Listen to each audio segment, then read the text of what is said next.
দাদুর মায়ের লেহেঙ্গা। বিহারের ছোট্ট একটি গ্রামে খুশবু নামক একজন মেয়ে বাস করত। তারা ছিল অনেক দরিদ্র। খুশবুর মা জাহ্নবী সবসময় অসুস্থ থাকত। ঘর চালানোর জন্য খুশবু সেলাইয়ের কাজ করত, আর তা থেকে যা ইনকাম হতো তা দিয়ে তার সংসার চলত। খুশবু শুধু সেলাই নয়, প্রত্যেকটি কাজেই নিপুণ ছিল। কমতি ছিল শুধু সৌন্দর্যতার। সে দেখতে বেশি সুন্দর ছিল না, সে খুবই কালো আর কুৎসিত দেখতে ছিল, যার কারণে সবসময় মানুষের পাঁচটা কথা তার শুনতে হতো। একদিন খুশবুর কাছে তার প্রতিবেশী গৌরী চাচি কাপড় সেলাই করতে আসে। খুশবু, এইটা দিয়ে আমার মেয়ের জন্য একটা সুন্দর লেহেঙ্গা সেলাই করে দিও, যেটা পরে আমার মেয়ের চাঁদের মতো চেহারা আরো যেন ফুটে ওঠে। আপনার মেয়ের জন্য অনেক অনেক শুভকামনা চাচি। আর তুই কবে বিয়ে করবি?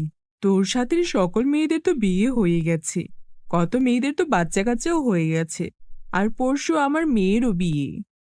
চাচি, মনে হয় আমার এই দুই হাতে শুধু অন্যের জন্যই লেহেঙ্গা সেলাই করা আছে। এমনটা বলতে বলতে খুশবুর চোখ থেকে অশ্রু ঝরতে থাকে। আরে মা খুশবু, এতে তোর কোনো দোষ নেই। আজকাল বিয়ে নিয়ে মানুষ অনেক দেখাদেখি করে, আর তুই তো সব দিক দিয়েই নিঃস্ব। জন্মাতেই বাবা মারা গেল, আর তোর মাটাও সবসময় অসুস্থ থাকে। উপর থেকে তুই গরিব, আর তোর চেহারাও তেমন ভালো নয়। এইসব কারণেই তোর বিয়ের সামনে পাহাড় হয়ে দাঁড়িয়েছে। আচ্ছা মা, আমার সময় নেই এখন, আমাকে যেতে হবে। দেখেছো মা, সবার মতো গৌরী চাচিও আমার কালো রং নিয়ে এতগুলো কথা শুনিয়ে গেল। এরপর সে নিজে নিজেই লেহেঙ্গা সেলাই করতে থাকে। আরে বাহ, কত সুন্দর একটা লেহেঙ্গা সেলাই করেছি আমি। যখন রানী এই লেহেঙ্গাটি পরবে তখন তাকে সত্যি দেখতে অনেক সুন্দর লাগবে। এমনটা ভেবে খুশবু সেই লেহেঙ্গাটি পরে নিজেই নিজেকে আয়নাতে দেখছিল। ঠিক তখনই রানী লেহেঙ্গাটি নিতে আসে খুশবুদের বাড়িতে, আর সে দেখে নেয় খুশবুকে লেহেঙ্গাটি পরে থাকতে। এটা দেখে রানী প্রচন্ড রাগ হয়। আরে, এই কালো বাদর, তোর সাহস কিভাবে হলো আমার এত সুন্দর লেহেঙ্গা তোর ওই কালো শরীরে পরার? তোর মতো গরিবদের কোনো যোগ্যতা নেই এইসব লেহেঙ্গা পরার।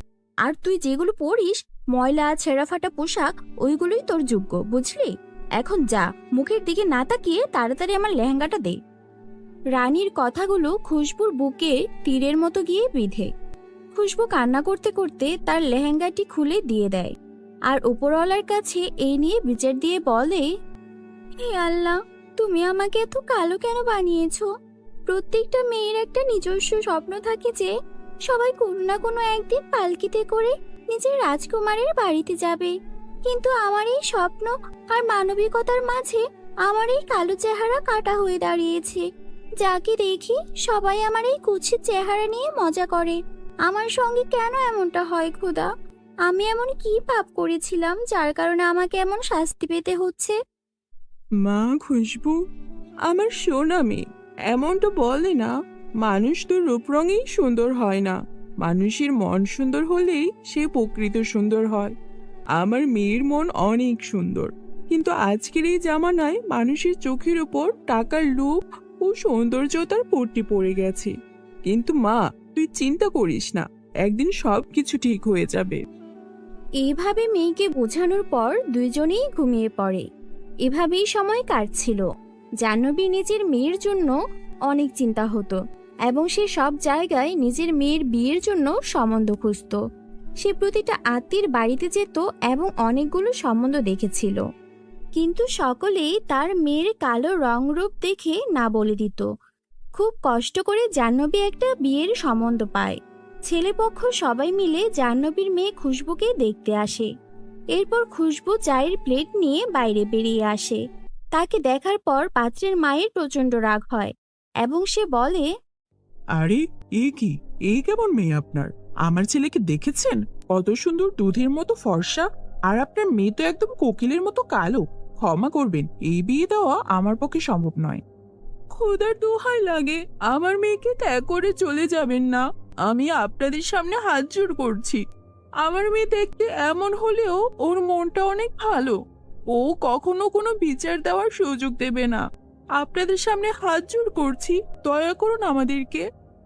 ঠিক আছে, কিন্তু আমাদেরও কিছু শর্ত আছে।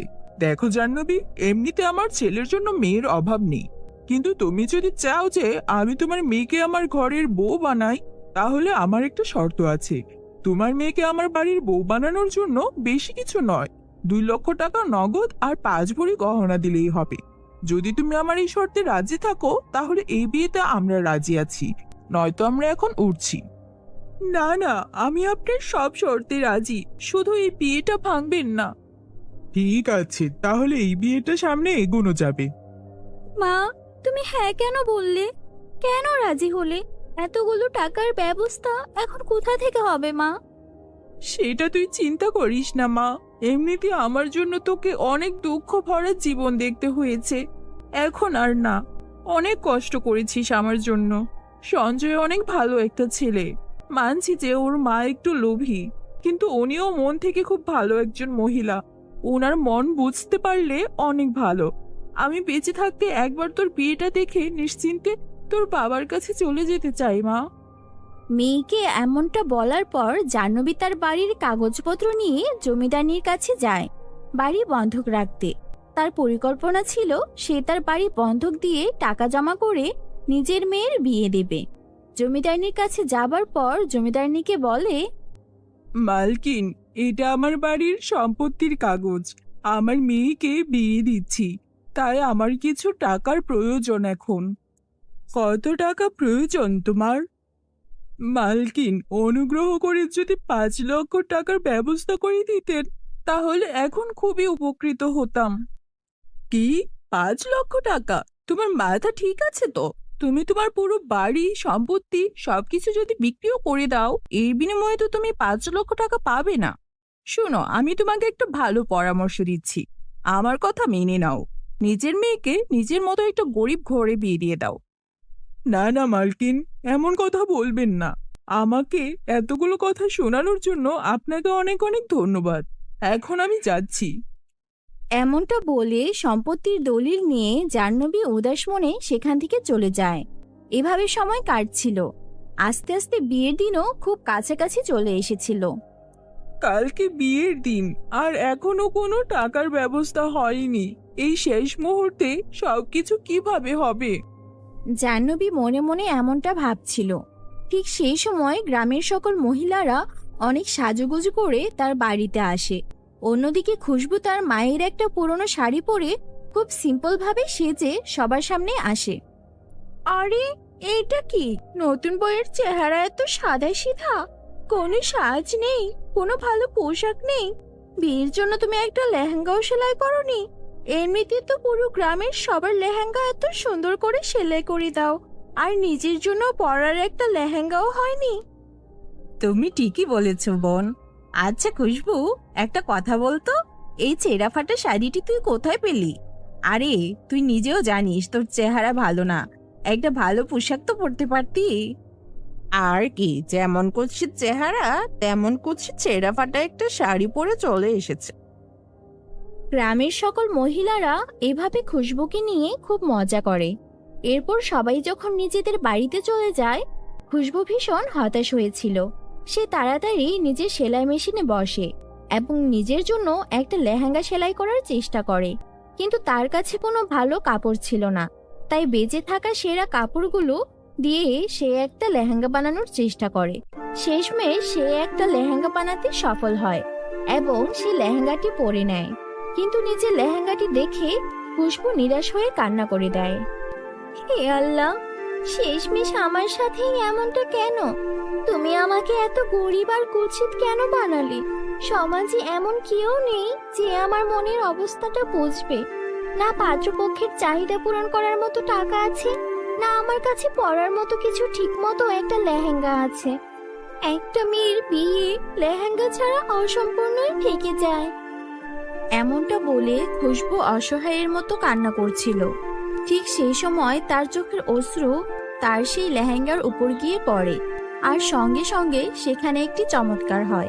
তার ছেঁড়া ফাটা সেই লেহেঙ্গাটি অনেক সুন্দর চকচকে দারুণ রঙের একটা লেহেঙ্গাতে পরিণত হয়ে যায়।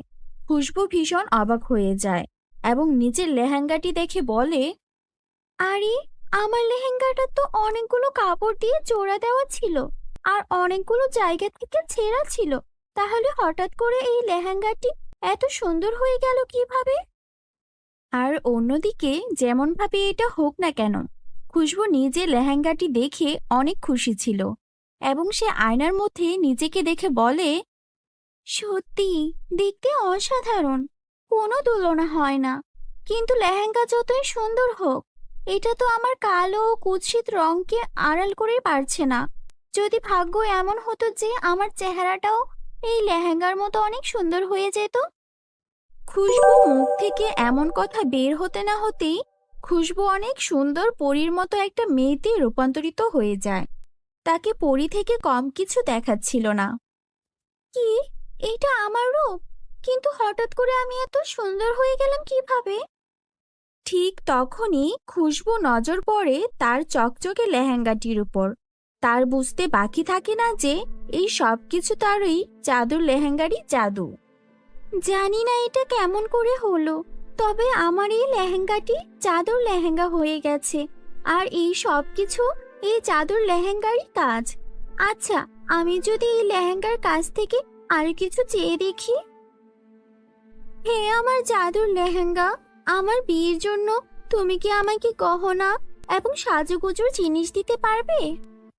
এমনটা বলতে না বলতেই তার সামনে তার সকল গহনা এবং সাজুগুজুর সকল জিনিস হাজির হয়ে যায়। তখন ওই দিক থেকে খুশবুর মা খুব হতাশ হয়ে বাড়িতে ফিরে এটা দেখে খুশবু তার মাকে জিজ্ঞেস করে, কি হয়েছে মা? তোমাকে এত বেশি দুঃখী এবং চিন্তিত দেখাচ্ছে কেন?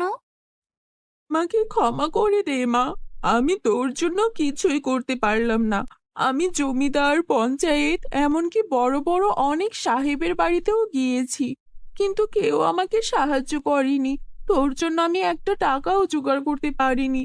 এখন তো এটা ভেবেই আমার জান বেরিয়ে যাচ্ছে যে বরযাত্রী ফিরে না যায়। মা, এখন থেকে তোমার কোনো জিনিস নিয়ে কোনো প্রকার চিন্তা করার প্রয়োজন নেই। বরযাত্রী আসার সময় হয়ে গেছে। তুমি শুধু এখন দেখতে থাকো। বরযাত্রীর সকল চাহিদা আমরা অবশ্যই পূরণ করব। কিন্তু কিভাবে মা? বরযাত্রীরা আসছে, মাত্র কিছুক্ষণ সময় বাকি আছে। এর মধ্যে এত কিছুর ব্যবস্থা কিভাবে হবে? হে জাদুর লেহেঙ্গা, আজকে এখানে আমার মায়ের মান সম্মানের ব্যাপার। তুমি আমার মায়ের মান সম্মান রক্ষা করো। খুশবু এমনটা বলতে না বলতেই তার জাদুর লেহেঙ্গার মধ্য থেকে সেখানে অনেক সোনা এবং টাকার মেলা লেগে যায়। এইসব দেখে জাহ্নবী ভীষণ অবাক হয়ে যায়। এরপর খুশবু তার মাকে জাদুর লেহেঙ্গার ব্যাপারে সবকিছু খুলে বলে।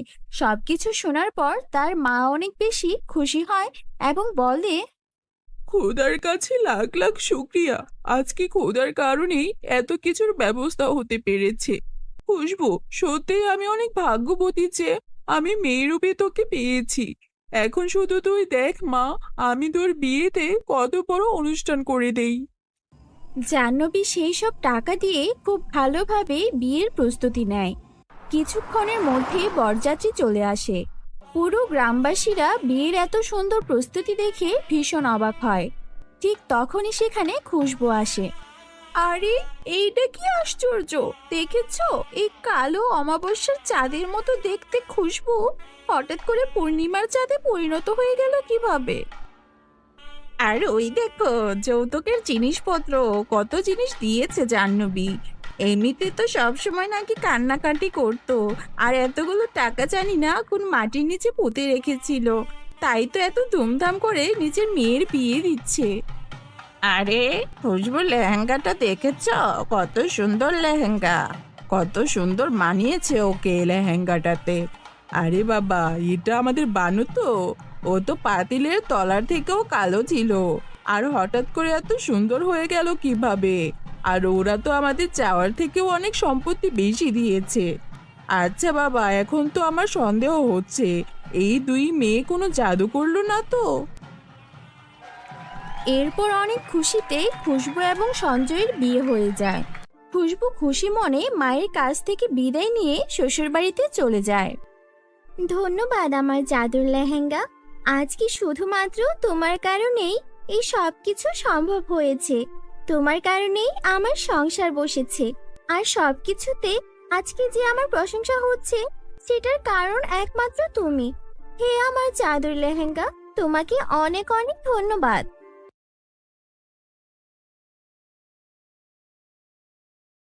এরপর দেখুন জাদুর সোনা রূপার বেডরুম। এক গ্রামে রিয়া ও সুমি নামের দুই বোন বাস করত। রিয়া ছোট থেকেই মডার্ন ছিল, সবসময় সাজুগুজু করতে ভালোবাসতো। আর ওর ইচ্ছে ছিল একটা ধনী পরিবারের ছেলেকে বিয়ে করে শহরে সেটেল হয়ে যাওয়ার। অন্যদিকে রিয়ার মতো এত বড় স্বপ্ন কখনোই ছিল না ছোট বোনের। সুমি সবসময় একটা শান্তি ও সুখের জীবন চাইতো। ওর কাছে টাকা পয়সার চেয়ে ভালো থাকাটাই সবচেয়ে বেশি ম্যাটার করত। তাই ও সবসময় চাইতো ও এমন কাউকে বিয়ে করবে যে ওকে সবসময় সম্মান করবে আর ভালোবাসবে। টাকা না হলেও সংসারে সুখ বা শান্তির কোনো কমতি থাকবে না। বন্ধুরা, তোমরা যারা আমাদের চ্যানেলে নতুন, আমাদের চ্যানেলটিকে সাবস্ক্রাইব করতে ভুলো না যেন। আর হ্যাঁ, তোমরা যারা গল্পটি দেখছো তোমাদের নাম কমেন্টে ঝটপট লিখে ফেলো। আমরা নেক্সট গল্প তোমাদের নাম দিয়েই বানাবো।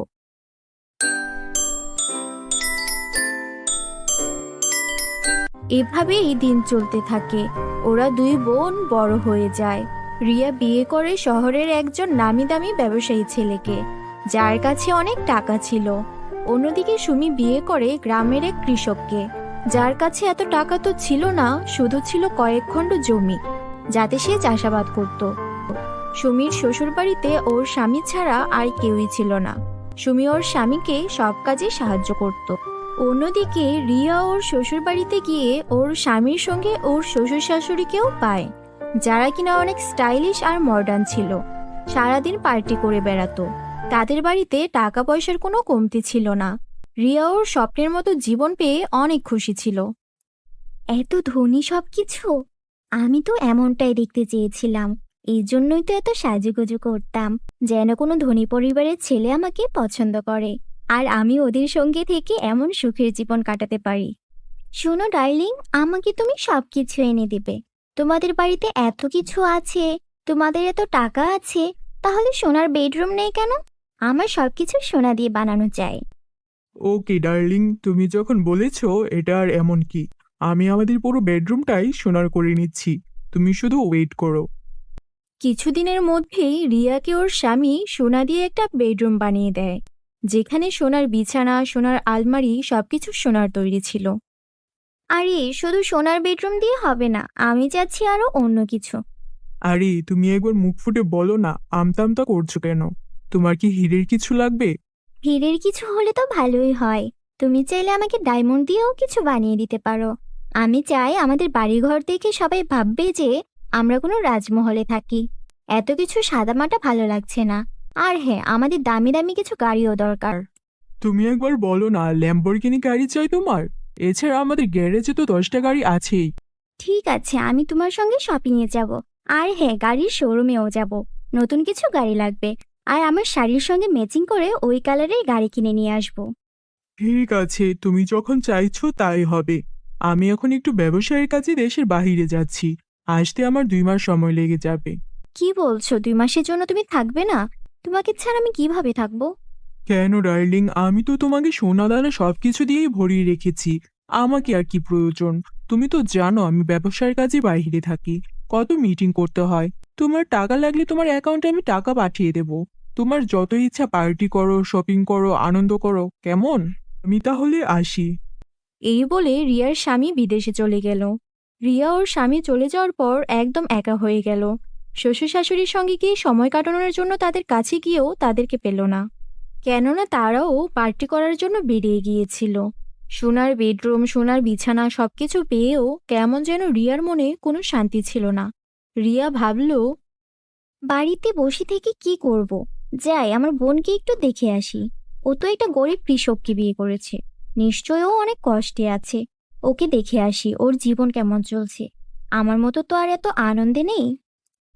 তখন রিয়া ওর স্বামীর একটা দামি গাড়িতে করে গাড়ি চালিয়ে গ্রামে চলে এলো ওর বোন সুমিকে দেখতে। সে এসে দেখে সুমি ওর স্বামীর সঙ্গে মাঠে কাজ করছে। এই কি, তুই এইভাবে কাদার মধ্যে কাজ করছিস কেন? আমাদের বাবা তো কখনো তোকে এত কাজ করতে দেয়নি। তুই বিয়ে করলি আমার একটা গরিব ছেলেকে, যে কিনা তোকে দিয়ে এত কষ্ট করাচ্ছে। আরে আরে রিয়া আপু, তুমি এসেছো? আমি অনেক খুশি হয়েছি। আর আমি কই এত কাজ করছিলাম, এই সামান্য একটু জমির দেখাশোনা করছিলাম। আমরা দুজন ছাড়া তো আমাদের সংসারে কেউই নেই। ও একা একা এত পরিশ্রম করবে, আমার সহ্যই হচ্ছিল না। ও তো আমাকে নামতেই দিচ্ছিল না, আমি জোর করেই নেমেছি। আচ্ছা ঠিক আছে, হাত মুখ ধুয়ে আয়, তোর সঙ্গে গল্প করি। কতদিন পরে এলাম। ঠিক আছে ঠিক আছে। শুনছো, বোনের জন্য তুমি মিষ্টি দই নিয়ে এসো, ও দই খেতে খুব ভালোবাসে। আরে না না, আমি এখন দই খাই না, আমি এখন দামি দামি ডেজার্ট খাই। এগুলো তোদের এখানে পাওয়া যাবে না। আমি তোদের জন্য কিছু দামি খাবার নিয়ে এসেছি, এগুলো তোরা খেয়ে নিস। দামি খাবার কেন আনতে গেলে? আমি আমার স্বামীর সঙ্গে যা পাই তা খেয়ে খুশি আছি। এই তো আমরা সকালে আলু ভর্তা আর ডাল দিয়ে দুজনে মিলে কত আনন্দ করতে করতে ভাত খেলাম। দুজনে কত গল্প করলাম। ও শুধু জমিতেই যায় আর তারপর সারাক্ষণ আমার সঙ্গে থাকে। আমরা দুজনে মিলে সুখ দুঃখের গল্প করি। এই গ্রামের আশেপাশেও ও আমাকে নিয়ে ঘুরতে যায়। আমি অনেক ভালো আছি রে বোন। টাকা পয়সা ছাড়া তুই ভালো আছিস কি করে? তোর কাছে তো কিছুই নেই, এই ঘরটাও তো কেমন ভাঙাচোরা। এই ভাঙাচোরা বাড়িতে তুই ভালো আছিস আর আমাকে বিশ্বাস করতে বলছিস? তুই মোটেও ভালো নেই। চল না আমার বাড়িতে গিয়ে দেখবি আমি কত আনন্দে থাকি। তারপর সুমি ওর বড় আপুর সঙ্গে রিয়াদের বাড়িতে গেল তার স্বামীকে নিয়ে। দেখেছিস, এটা আমার সোনার বেডরুম। আর এখানে সবকিছু সোনা দিয়ে বানানো, পাশের রুমটা রূপা দিয়ে বানানো। আমার বাড়িতে সবকিছুই আছে। সবকিছুই তো আছে আপু, তা তো বুঝলাম, কিন্তু তোমার স্বামী কোথায়? আর তোমার শ্বশুর শাশুড়ি কোথায়? এত বড় বাড়িতে তুমি একা কেন? আর শুধু চাকর বাকর ছাড়া কাউকেই তো দেখছি না। তুমি কি সত্যিই ভালো আছো? আসলে তোকে আমি কি বলবো, আমি ভালো নেই। আমার স্বামী আজকে 4 মাস হয়ে গেছে বিদেশে গেছে। আমাকে শুধু টাকা পাঠায়, কিন্তু আমার সাথে গল্পও করে না, কথাও বলে না। আমি ভাবতাম টাকা পয়সা থাকলেই আমি ভালো থাকবো, কিন্তু আমি ভুল ছিলাম। আমি মোটেও ভালো নেই। আমাকে তোর সাথে নিয়ে চল। তারপর সুমির সঙ্গে এই সব কিছু বলে কাঁদতে কাঁদতে রিয়া ওই বাড়ি ছেড়ে চলে আসে। এইদিকে রিয়া বুঝতে পারে টাকা পয়সা, সোনা দানা, সোনার বেডরুম, রূপার বেডরুম, এই সব কিছুতে কিছুই হয় না। ঘরে শান্তি থাকে স্বামী স্ত্রীর মধ্যে বোঝাপড়ায় আর ভালো সম্পর্কে। এদিকে রিয়া চলে আসার পর রিয়ার স্বামীও বুঝতে পারে সে শুধু তার ব্যবসার কাজ নিয়ে ব্যস্ত হয়ে পড়ায় তার স্ত্রীর মনে অনেক দুঃখ দিয়ে ফেলেছে। তাই সে দ্রুত রিয়ার সঙ্গে দেখা করতে সুমির ছোট্ট কুঁড়ে ঘরে এসে পৌঁছায়। আমি অনেক ভুল করে ফেলেছি। আমি ব্যবসার টাকা ইনকাম করতে গিয়ে ভুলেই গিয়েছিলাম যে আমাদের স্বামী স্ত্রীর সম্পর্ক কতটা খারাপ হয়ে যাচ্ছে। আমি তোমাকে প্রমিস করছি, আমি এত টাকা পয়সা নিয়ে আর ভাববো না। আমি তোমাকে নিয়ে অনেক ভালো সময় কাটাবো। এরপর ওরা দুই বোন তাদের স্বামীদের সঙ্গে সুখে শান্তিতে সংসার করতে শুরু করে। বন্ধুরা, আমাদের চ্যানেলে নতুন হলে চ্যানেলটিকে সাবস্ক্রাইব করতে ভুলো না যেন।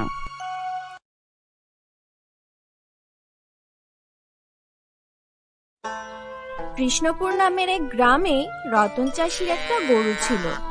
রতন সময়ে সময়ে জমিতে চাষ করার পাশাপাশি তার গরুকে নিয়ে ঘাস খাওয়াতে যেত। আর এই গরুটাকে নিজের সন্তানের মতোই বড় করে তুলেছিল। রতন তার গরুর নাম রাখে লালি। লালি রতনের নিজের ছেলের মতোই ছিল। বুঝলি লালি, সবাই বলে তোকে বিক্রি করে দিয়ে একটা গাই বাছুর কিনে আনতে, কিন্তু তুই যে আমার ছেলে, ছেলেকে কি কখনো বিক্রি করা যায়? সবাই যাই বলুক, আমি তোকে কখনোই বিক্রি করব না। তুই আমার ছেলে, বুঝলি? গরু তো কিছুই বলতে পারে না, শুধু মাথা নাড়ায়। রতন ওর গরুকে এত ভালোবাসি দেখে রতনের বউ খুবই বিরক্ত হতো। তোমার এই গরুর প্রতি ভালোবাসা কবে শেষ হবে শুনি? সবাই বলছে লালিকে বিক্রি করে একটা গাই বাছুর নিয়ে আসতে, তাহলে তো দুধ পাওয়া যাবে। গাই বাছুর ছাড়া গরু পেলে কি কোনো লাভ আছে? শুনো, তুমি অত বুঝো না, বুঝলে? আমি আমার জমির ধান বেচে তারপর একটা গাই বাছুর কিনে আনবো। ইস, খুব জমির ধান বেচে গাই বাছুর কিনে আনবো? তা সে কয় টাকার ধান বেচবে? তোমার তো 20 মণ ধানও হয় না। একটা গাই বাছুরের দাম জানো? এর যে বলি কি লালিকে বিক্রি করো, তাহলে একটার জায়গায় 2টা গাই বাছুর আনতে পারবে। আমরা গায়ের দুধও বিক্রি করতে পারবো, আর গায়ে যখন বাছুর দেবে তখন বাছুর আমরা বড় করতে পারবো। এত আবেগ দিয়ে কি দুনিয়া চলে? তুমি একটা গরিব চাষি, আর চাষিদেরও তো আবেগ থাকতে হয় না। তুমি অনেক কথা বলো, তোমার সঙ্গে এত কথা বলার সময় এখন নেই। লালিকে নিয়ে আমি নদীতে যাচ্ছি, ওকে গোসল করাতে হবে। এই বলে রতন লালিকে নিয়ে নদীতে চলে গেল। বন্ধুরা, তোমরা যারা যারা গল্পটি দেখছো তোমাদের নাম কমেন্টে লিখে ফেলো। আমরা পরবর্তী গল্প তোমাদের নাম দিয়ে বানাবো। আর হ্যাঁ, এরপরে জাদুর কোন গল্পটি দেখতে চাও তাও জানাতে ভুলো না যেন। বুঝলি লালি, সবাই এখনো তোকে নিয়ে নানা রকম কথা বলে, কিন্তু আমি তো জানি তুই আমার বুকের ধন। তোকে আমি কখনোই বিক্রি করব না। এইসব বলতে বলতে রতন কখন নদীর ভেতরে চলে যায় টেরই পায় না। রতন নদীর ভেতরে গিয়ে হাবুডুবু খেতে থাকে। লালু সবটা বুঝতে পারে, কিন্তু তারপরও কিছু করে উঠতে পারছিল না। অবলা জীব শুধু চোখের পানি ফেলতে থাকে। তখন লালি মনে মনে কিছু একটা বলতে শুরু করে, আর সঙ্গে সঙ্গে সেখানে একটা পরী এসে প্রকট হয়। কে কে আমাকে ডেকেছে? এই, তুই আমাকে ডেকেছিস? এই অবলা প্রাণীটা মন থেকে আমাকে ডেকেছে, তাই তো আমি এখানে চলে এসেছি। নিশ্চয়ই এই প্রাণীটার মালিক হচ্ছে এই লোকটা, একে তো বাঁচাতেই হবে। পরী তারপর রতনকে বাঁচিয়ে নদীর কিনারে নিয়ে আসে, আর লালি তখন পাশেই দাঁড়িয়েছিল। পরী তখন রতনের জ্ঞান ফেরায় আর বলে, তুমি অনেক ভাগ্যবান চাষি। তুমি এমন একটা প্রাণী পেয়েছো যে কিনা তোমার বিপদে মন থেকে সাহায্য চেয়েছে, আর তার সাহায্যের ডাকে আমি সাড়া দিয়ে তোমাকে বাঁচাতে এসেছি। এই অবলা প্রাণীটা তোমার জন্য সত্যি অনেক সৌভাগ্যজনক। হ্যাঁ, আমি তো জানি। আমি ওকে আমার নিজের ছেলের মতোই ভালোবাসি। ও কথা বলতে না পারলেও ওর চোখের ভাষা আমি বুঝি। ও আমাকে অনেক ভালোবাসে। সামান্য কটা টাকার জন্য আমার স্ত্রী আর পরিবারের সবাই চায় আমি যেন লালিকে বিক্রি করে দেই, কিন্তু লালিকে বিক্রি করা আমার পক্ষে সম্ভব নয়। লালি আমার ছেলের মতো। আমি যে কি করব বুঝে উঠতে পারছি না। আজকে লালি আমার প্রাণও বাঁচালো। আমি যে ওর কাছে চিরকৃতজ্ঞ হয়ে গেলাম। তুমি যখন তোমার গরুকে এত ভালোবাসো, তাহলে আমি এই গরুকে সাধারণ থেকে অসাধারণ বানিয়ে দিচ্ছি। এই গরু তোমার সব দুঃখের অবসান করবে। তবে মনে রেখো, কখনো যেন লোভ করো না। কি বলছেন পরি আপনি?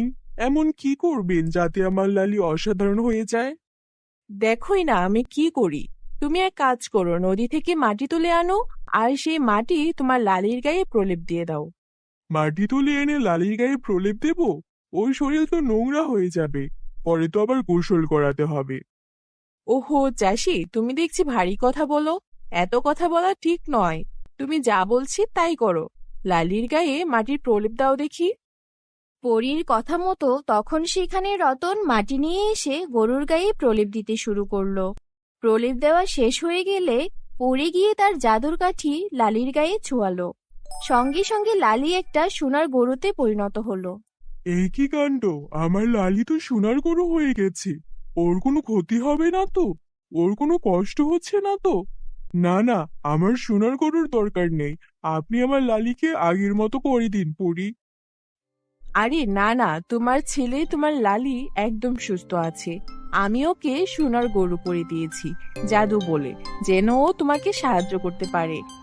লালি তো ছেলে, ও তো তোমাকে দুধ দিতে পারবে না, বাছুরও দিতে পারবে না। কিন্তু যখনই তোমার টাকার দরকার হবে, লালির গায়ে 3 বার হাত বোলাবে। লালি ওর মুখ থেকে স্বর্ণমুদ্রা বের করে দেবে তোমায়। এবার আমি চলি।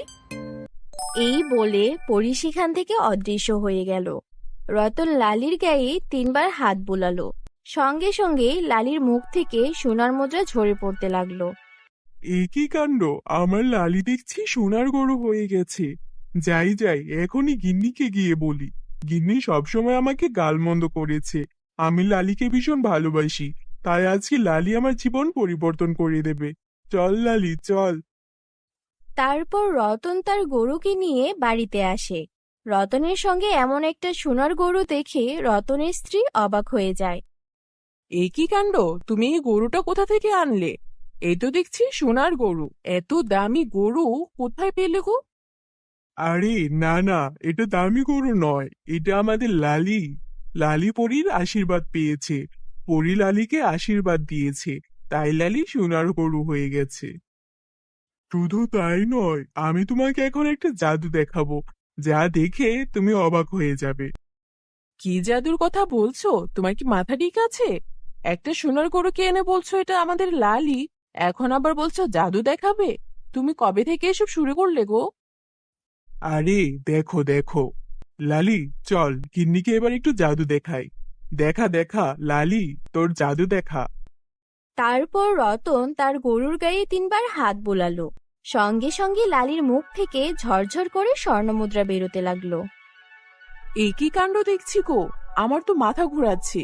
এই গরুর মুখ থেকে স্বর্ণমুদ্রা পড়ছে কি করে? এ কি সত্যি আমাদের লালি?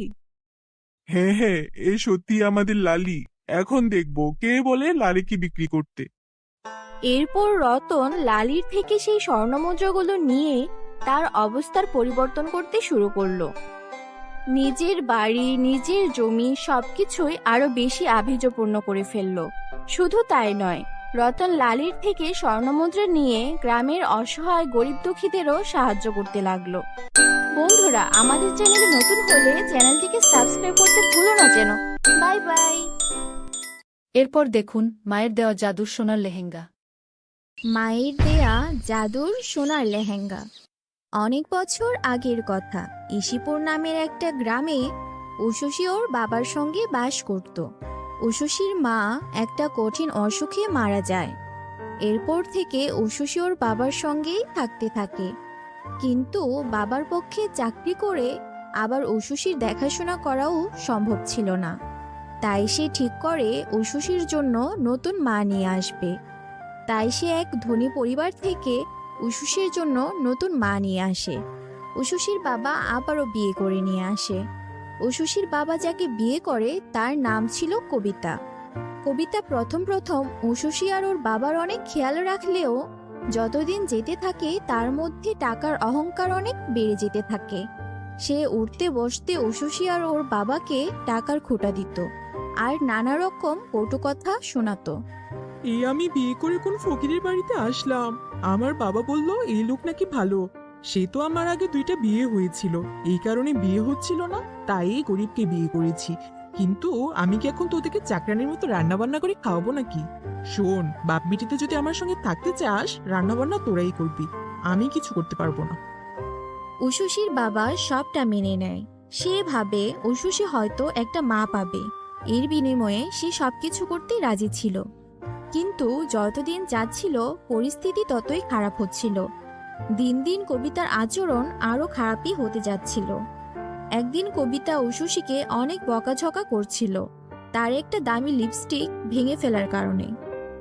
এই লিপস্টিক তুই কখনো চোখে দেখেছিস? অলক্ষী, অপয়া, তোর মাকে তো খেয়েছিস, এখন আমাকেও খেতে চাস? এই লিপস্টিকের দাম জানিস তুই? এটা ধরেছিস কেন তুই? হ্যাঁ, ধরেছিস কেন? আজকে তোকে মেরেই ফেলবো, মেরেই ফেলবো। এই বলে উষসীর সৎমা উষসীকে অনেক জোরে জোরে মারতে থাকে। উষসী জোরে জোরে চিৎকার করছিল।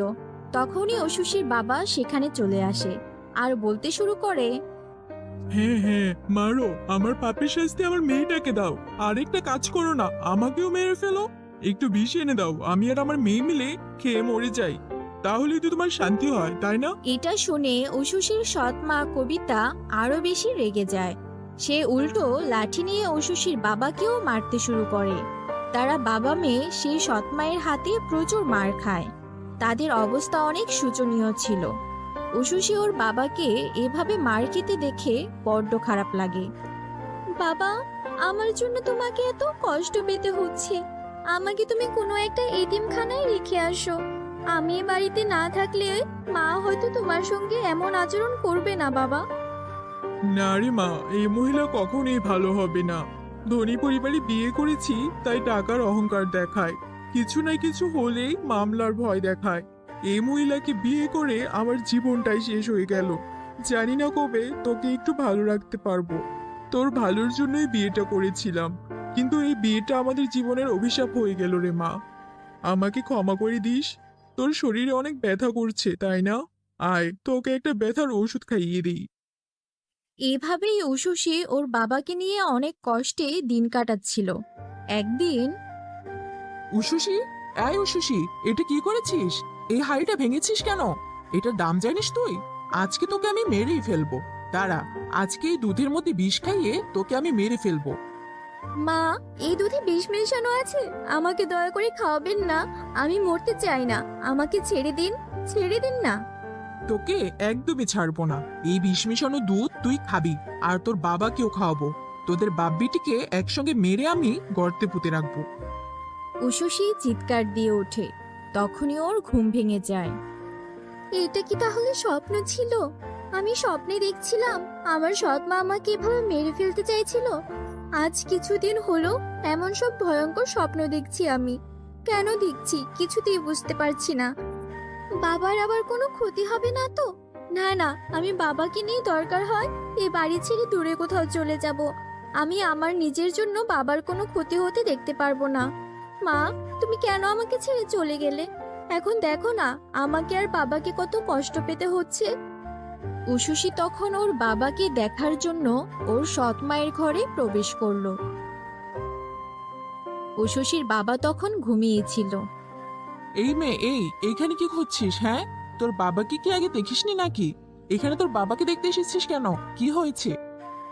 আসলে আমি একটা খারাপ স্বপ্ন দেখছিলাম, তাই বাবাকে দেখতে এসেছিলাম মা। কিসের মা? হ্যাঁ, মালকিন বলবি আমাকে? মালকিন আমি তোর কোনো মা নই। ফকিরের বাচ্চা, তুই আমাকে মালকিন বলবি? আচ্ছা ঠিক আছে মালকিন, আমি এখান থেকে যাই। উষসী ভয় পেয়ে যায় আর ভয়ে ঘরে এসে কাঁদতে থাকে। কাঁদতে কাঁদতে ও ঘুমিয়ে পড়ে। তখনই হঠাৎ দেখে ওর পুরো ঘর আলোকিত হয়ে গেছে। আরে, এইটা কি আমার ঘরে? এত আলোকিত হয়ে গেল কি করে? মায়ের ছবিটা থেকে এমন আলো বেরোচ্ছে কেন? তখনই উষসীর মায়ের ছবিটা থেকে ওর মায়ের আত্মা বেরিয়ে আসে আর উষসীকে ডেকে বলে, উষসী মা, আমাকে ক্ষমা করে দে। আমি যে এভাবে তাড়াতাড়ি মারা যাব আর তোকে এমন কষ্টে ফেলে যাব, আমি তা কখনোই জানতাম না। আমার জন্য তোর আর তোর বাবাকে কত কষ্ট পেতে হচ্ছে। মা, এটা তুমি? আমার তো বিশ্বাসই হচ্ছে না। আমি নিশ্চয়ই কোনো স্বপ্ন দেখছি। আজ কদিন ধরে আমি শুধু ভুলভাল স্বপ্ন দেখে যাচ্ছি। হ্যাঁ মা, আমি নিশ্চয়ই স্বপ্ন দেখছি না। উষসী, তুই কোনো স্বপ্ন দেখছিস না মা। আমি সত্যিই এসেছি।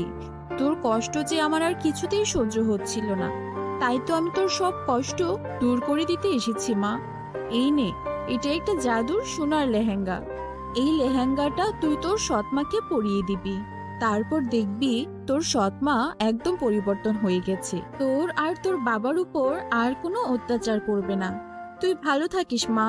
তোকে কাঁদতে দেখলে যে আমি শান্তিতে থাকতে পারি না। এই বলে উষসীর মা সেখান থেকে মিলিয়ে গেল।